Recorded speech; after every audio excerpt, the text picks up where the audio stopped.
Hallo und willkommen zurück zu Learn German with Falk.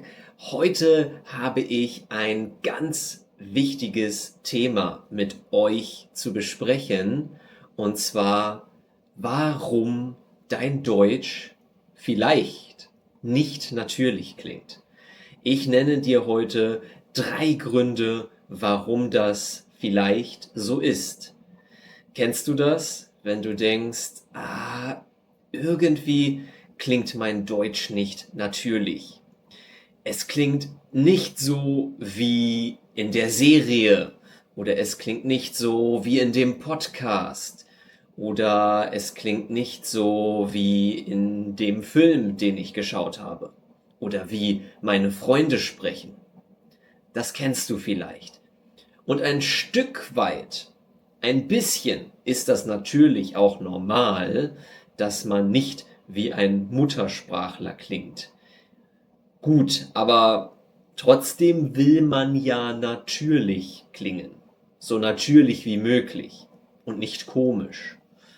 Und es gibt ein paar Dinge, die man natürlich verbessern kann. Und es gibt ein paar typische Fehler, die ich bei Leuten bemerkt habe. Fehler, die sie beim Lernen machen, und wegen dieser Fehler sprechen sie nicht so natürlich. Und der erste ist Wort für Wort Übersetzungen aus der Muttersprache beziehungsweise in die Muttersprache. Das heißt, viele Lernende übersetzen Sätze direkt aus ihrer eigenen Sprache ins Deutsche. Sie versuchen das 1:1 so zu sagen, wie sie es in der Muttersprache sagen. Ein Beispiel ist zum Beispiel aus dem Englischen I'm not interested. Ich bin nicht interessiert. Kann man auf Deutsch sagen, man weiß, was gemeint ist, aber im Deutschen zum Beispiel kann man auch sagen, ich habe kein Interesse. Und im Englischen kannst du das so nicht sagen. Manchmal wird es vielleicht gehen und die Leute werden bestimmt auch verstehen, was du meinst, aber es ist nicht natürlich. Und du möchtest natürlich so natürlich wie möglich klingen. Meine Empfehlung ist daher, keine Wort-für-Wort-Übersetzungen aus der Muttersprache ins Deutsche. Was du anders machen kannst, ist, statt die Wörter einzeln, also jedes Wort einzeln zu übersetzen, versuche lieber die ganzen Phrasen oder die ganzen Redewendungen zu lernen. Redewendungen sind ganz, ganz wichtig in der deutschen Sprache. Und deutsche Redewendungen sind natürlich anders als englische oder französische Redewendungen. Versuche also Dinge nicht so zu sagen, wie sie in deiner Muttersprache sind, sondern versuche herauszufinden, wie es ein Deutscher sagt. Heutzutage kann man ganz einfach im Internet schauen oder auch in Wörterbüchern. Es gibt online viele Möglichkeiten, die natürliche deutsche Phrase oder Redewendung zu finden. Ich empfehle dir, das auf jeden Fall zu machen. Mit Redewendungen klingst du auf jeden Fall viel natürlicher. Deutsche reden fast die ganze Zeit in Redewendungen. Sie benutzen die Redewendungen dauernd. Und ich empfehle dir auch ganz stark, Redewendungen zu benutzen. Und es gibt viele Redewendungen, die vielleicht auch ein bisschen fortgeschrittener sind. Und wenn du sie verwendest, das schafft natürlich auch eine Nähe zu den Muttersprachlern. Ich kenne das auch, wenn ich mit Leuten spreche, die viele Redewendungen benutzen, vielleicht auch sehr spezielle, vielleicht auch sogar lokale, dann fühle ich mich dieser Person ein bisschen näher. Und du kannst also mit Redewendungen sogar eine gute Beziehung aufbauen, sag ich mal. Auf jeden Fall lassen sie dich viel natürlicher klingen, als wenn du Wort für Wort übersetzt. Hör damit auf. Übersetze nicht mehr Wort für Wort, sondern sinngemäß. Also so, wie es ein Deutscher sagen würde. Lass dir natürlich auch von deinen Freunden oder von deutschen Muttersprachlern dabei helfen. Sag ihnen, dass sie dich korrigieren sollen, wenn du es falsch sagst. Weil Deutsche verstehen manchmal die Botschaft, aber sie korrigieren dich nicht und dann denkst du, okay, ich habe es richtig gesagt, aber nein, es ist vielleicht nicht 100% natürlich. Dann, Fehler Nummer 2 ist, ein klassischer Fehler ist, zu formell zu sprechen.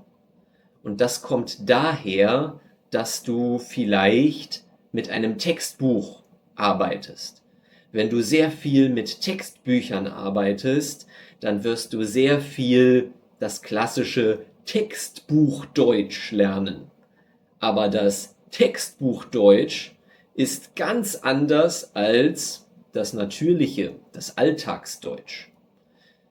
Oft ist das Deutsch im Textbuch sehr formell. Es wird zum Beispiel viel die Sie-Form benutzt oder die Sätze haben eine bestimmte Struktur, die sehr einfach ist, aber nicht so natürlich klingt. Es gibt zum Beispiel in einer Konversation, ich frage eine andere Person, warum machst du das? Ich verstehe das nicht. Und dann sagt die Person, sie beginnt den Satz mit weil ich keine Lust habe, zum Beispiel. Weil ich keine Lust habe, das ist natürlich nur ein Nebensatz, aber in einer Konversation würde man nicht, wie im Textbuch, den Hauptsatz, dann Komma und dann den Nebensatz sagen. Also, ich mache das nicht, weil ich keine Lust habe. Das klingt nicht natürlich in einer Konversation mit einem Muttersprachler. Und ich sage nicht, dass du keine Textbücher benutzen sollst. Textbücher können auch eine Hilfe sein, definitiv.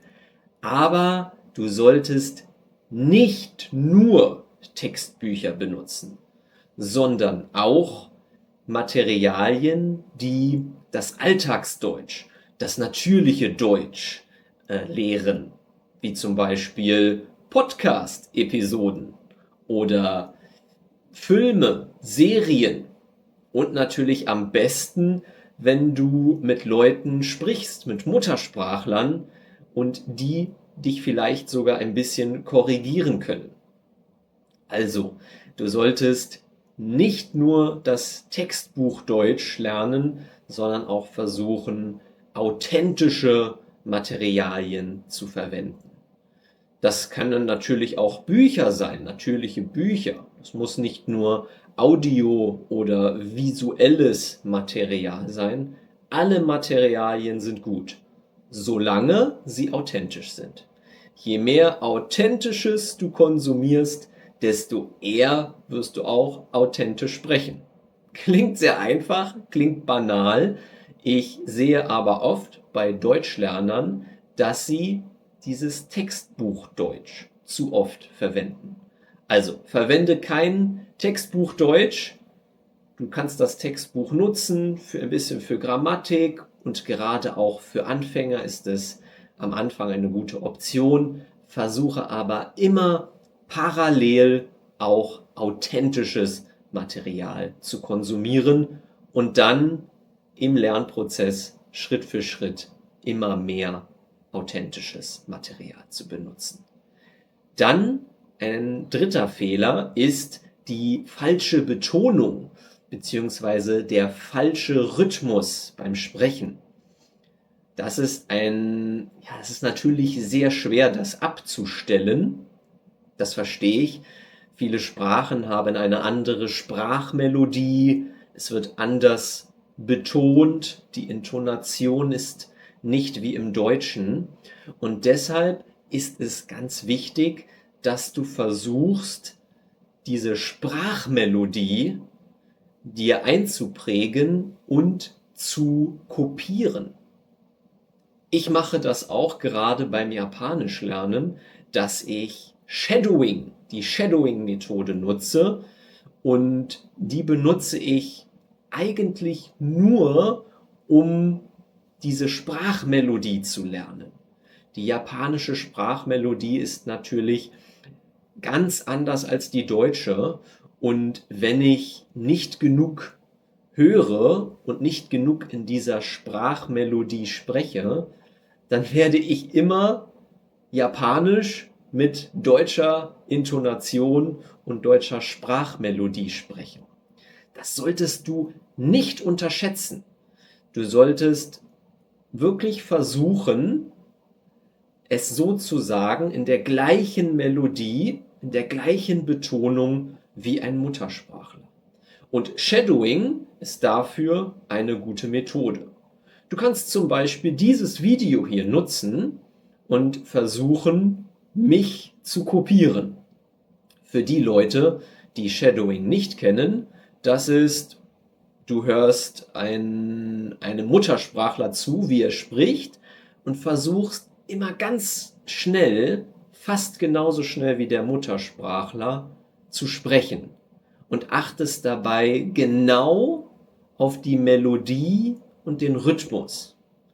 Wenn das Tempo ein bisschen zu schnell ist, dann such dir ein bisschen leichteres Material oder verringere die Geschwindigkeit ein bisschen, dass du der Melodie folgen kannst.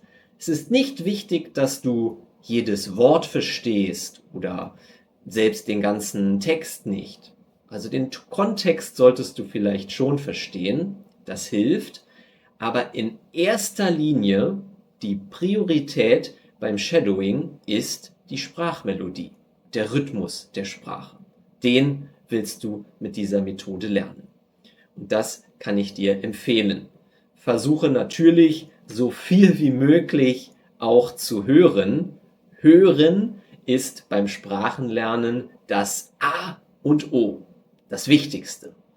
Und wenn du hörst, versuche auch im Kopf ein bisschen mal diese Melodie mitzusprechen.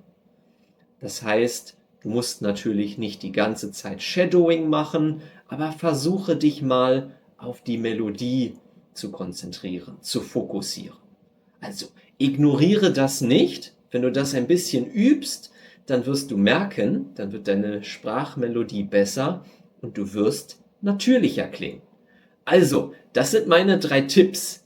Tipp Nummer 1 nochmal: keine Wort-für-Wort-Übersetzungen, sondern immer sinngemäß, also so, wie es ein Deutscher sagen würde.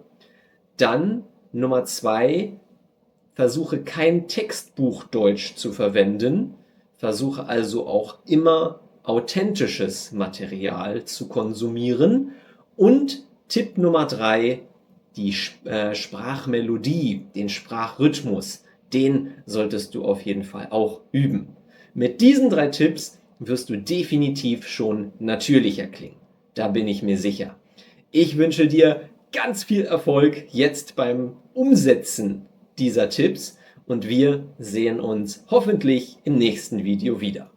Wenn du das Transkript zu dieser Episode sowie zu allen anderen Episoden haben möchtest, dann schau gerne auf meiner Patreon-Seite vorbei. Dort findest du auch viele andere Zusatzmaterialien und tolle Übungen.